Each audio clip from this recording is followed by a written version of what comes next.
sa our channel. So ayun guys, ayun na po kami sa sa church. Nakikita yung bra ko. So, wedding kasi ngayon ng friend ni Luis. So we're here para mag-attend po.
Mabilis lang natapos guys. Nag-picture-picture sila ngayon. Yung car nila guys. Just married. Cute. Tapos na po yung wedding. And baka uwi muna kami dun sa bahay nila ni Luis. So, ewan ko kung pupunta pa ako ng reception kasi malamig guys. Ha? Malamig kaya para ayaw kong pumunta. So, wala akong jacket. Nang lalamig na ako ngayon. Malamig ka dito kasi sa kanila. 1 hour later. Pupunta kami ng reception. Pupunta na lang ako guys kasi pinahiram ako ng kapatid ni Luis ng jacket. So thank you so much Janice for the jacket.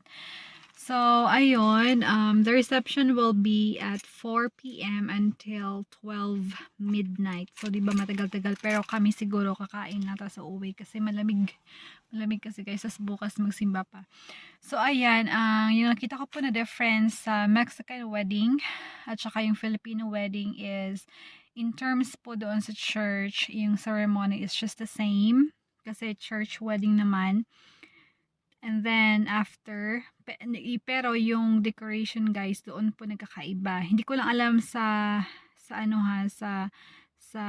other part of the Philippines, pero sa amin kasi, usually, nagsastart ng decoration a day before the wedding or like tonight, magde-decorate sila then tomorrow will be the wedding. Pero dito guys, hindi. Kung halimbawa, yung wedding nyo is 12, magde-decorate sila 11:30 o kaya 11. Ganun. Yun din yung na-experience ko ng wedding namin. Pero yung sa amin, wala namang decoration. Pero after ng wedding namin, may wedding na susunod. So, nag-decorate sila after ng wedding namin. So, yun yung na-observe ko sa Mexican wedding. O baka ganyan din sa American wedding. So, I'm not sure. I'm not really sure. Yan lang po yung na-observe ko. And also, sa dress po guys, they are not, hindi sila strict in terms sa dress code or kaya sa dress color, kung anong isuot mo. Okay lang. Unlike sa atin na meron tayong mga motif, 'di ba? Kung blue, mag-blue, ganyan. Pero dito, iba-iba. Ngayon, yung motif nila is parang maroon. So, yung nagmaroon lang guys is yung mga abay. Pero yung mga dumalo nakita yun naman sa vlog natin. Mga small clips lang po yung nasa vlog kasi hindi ako masyadong nag-vlog doon sa loob ng church. Kasi nga, baka hindi naman pwede o ano. So, kunti lang na clips yung nakuha natin. So, nakita nyo doon, iba-iba yung kulay na sinuot ng mga pumunta. So, I'm waiting ngayon sa kanila ni Habi, sa kapatid niya, at siguro sa papa niya, kasi pupunta kami ng reception. Kakain, tapos aalis.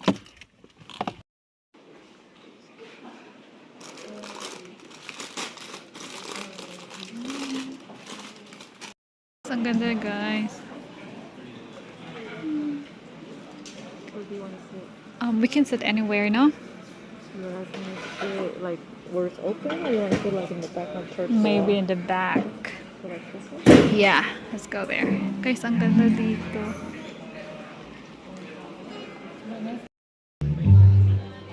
De salud sí nos deja.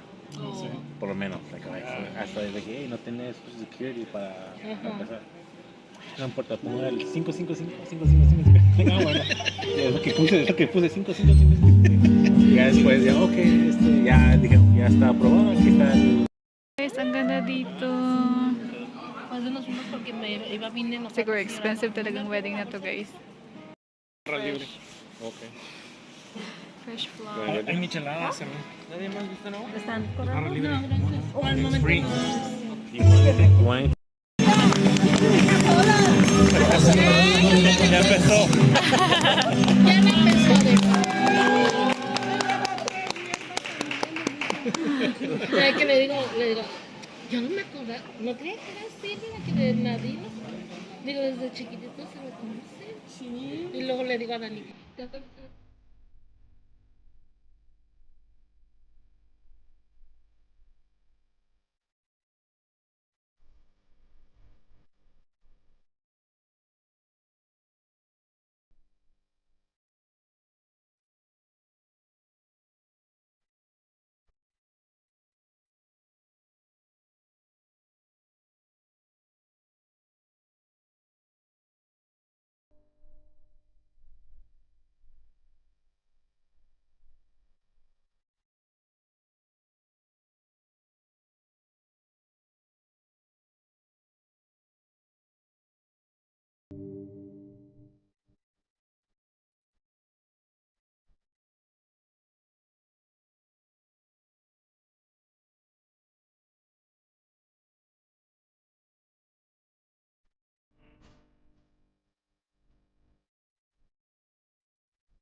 we're going home. Malamig na yung guys. It was fun. Masaya yung reception nila. Same din sa reception natin doon sa Philippines. Nasa bahay na po kami. And tapos na po yung wedding. It was fun, babe, na? Oh yeah. Yeah, the wedding was fun.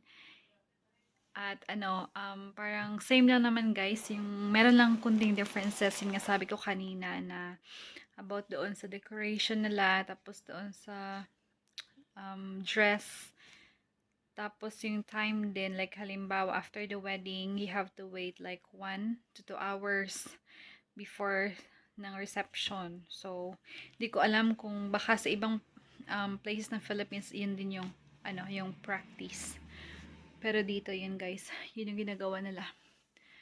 So, yeah, we're going to sleep now. And thank you so much, everyone. Thank you for watching. And if you haven't subscribed yet, please do subscribe. Click the notification bell so that you will be updated. Good night, everyone. And God bless. Goodbye. Bye, babe.